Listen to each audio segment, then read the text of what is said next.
एक ऐसी महिला जिनका पूरा जीवन दुख में बीता। मित्रों, जब उनका जन्म हुआ तो जन्म से ही वह धार्मिक प्रवृत्ति की थी और जैसे ही बड़ी हुई, अभी छोटी ही थी तो उनकी माँ का डेथ हो गया। पिता और भाइयों ने उनका पालन पोषण किया। जब बड़ी हुई, बहुत उम्र भी नहीं हुआ था तो उनका शादी हो गया। कम उम्र में ही शादी हो गया। शादी के कुछ दिन बाद उनके बच्चे हुए और अभी बहुत दिन नहीं हुआ था विवाह हुए तो उनके पति का डेथ हो गया। डेथ होने के बाद वह सदमे में चली गई। कई महीनों तक तो वह बोल ही नहीं पाई। धीरे धीरे समय परिवर्तन हुआ, बोलने लगे। लोगों ने उन्हें शादी का प्रस्ताव दिया लेकिन उन्होंने नहीं किया, मना कर दिया। जब उनके बच्चे बड़े हुए तो बच्चों की शादी हुई। जब बच्चों की शादी हुई तो इनकी अवस्था अब धीरे धीरे थोड़ा ऊपर की तरफ बढ़ रहा था, यानी थोड़ा थोड़ा वृद्ध हो रही।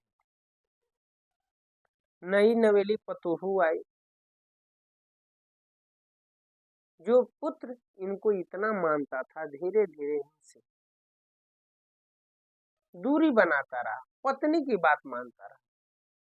अब सोचिए, अपने औलाद के लिए दूसरी शादी नहीं की, लेकिन वही औलाद, वही पुत्र जो माँ के लिए लड़ जाता था, अब वह दिन भूलने लगा कि मेरी माँ कैसे मेरा पोषण किया है। अब पत्नी में आसक्त हो गया।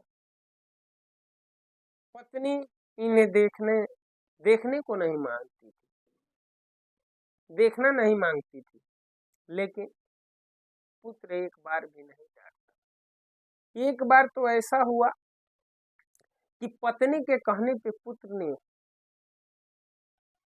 इनको मार डाला, इनको मारा, मार डाला कह रहे हैं, मारा। और काफी बवाल हुआ। लोगों ने निंदा किया कि ये तुमने क्या किया, तुम अपनी माँ को मार रहे हो।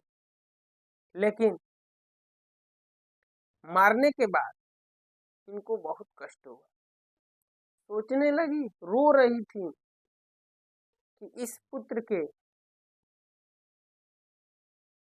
देखकर मैंने दूसरा विवाह नहीं किया, अपनी सारी जवानी बिता दिया पुत्र को देखकर कि मेरा पुत्र जवां होगा, बुढ़ापे का लाठी बनेगा, सहारा बनेगा। ये भी पत्नी को देखकर पत्नी का बात मानने लगा। इतना कष्ट हो रहा था, क्या बताएगा। फिर ये बुजुर्ग हो गए, इनकी स्थिति दिन पे दिन बढ़ ही रहा था। अब वो कोसती थी कि मुझसे क्या हुआ, क्या मैंने जो फैसला लिया वो गलत हुआ या सही हुआ। मित्रों, आप इस कहानी को समझिए कि आजकल की, खासकर भारत की जो महिलाएं हैं, कितना बड़ा समर्पण देती है और एक पुत्र होता है, पति मरने के बाद अपनी सारी जीवन शादी नहीं करती, उस पुत्र को लालन पालन करती हैं, पोषण करती हैं और जो है उन्हें बड़ा करती हैं। वही पुत्र जब उसका शादी होता है तो अपनी माँ को भूल जाता है। मित्रों, आप इसमें क्या कहेंगे। वो औरत कोसती हैं कि मुझसे गलती हुई। मित्रों, मैं देखता हूँ शास्त्र के हिसाब से देखा जाए तो गलत तो कुछ नहीं होता, क्योंकि अपने ही कर्मों का फल है। क्योंकि तुलसीदास जी भी कहते हैं, काहू न को सुख दुख कर दाता, निज कृत कर्म भोग सब भ्राता।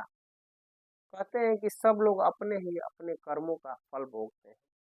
तो ठीक है, हो सकता है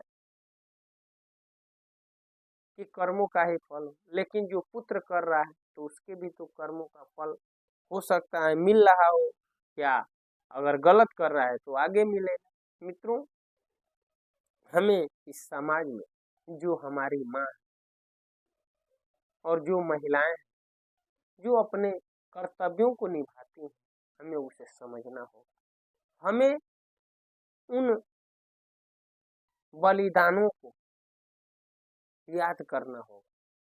उसने अपने पूरी जवानी का बलिदान कर दिया अपने पुत्र के लिए, लेकिन पुत्र ने एक क्षण के लिए वो सारी बातें भूल गया। जैसे ही पत्नी का संग लगा और पत्नी भी ऐसी मिल गई कि वह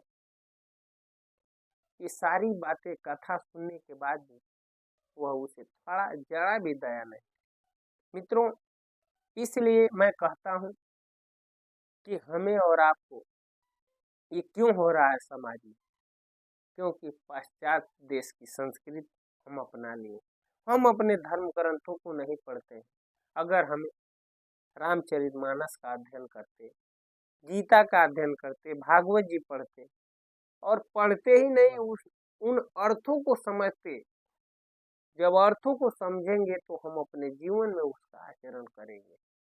जब हम शास्त्र को पढ़ेंगे तो ये जो समाज में जो बुराइयां फैली हुई, जो पुत्र अपने माँ को मार रहा है, जो पुत्र अपने पिता को मार रहा है, पत्नी के कहने पे कुछ भी कर दे रहा है, वो शायद ये नहीं देखने को मिलता, क्योंकि लोग शास्त्र को अपने बच्चों को पढ़ाते नहीं और लड़के बड़े होकर अपने माता पिता को मारते हैं।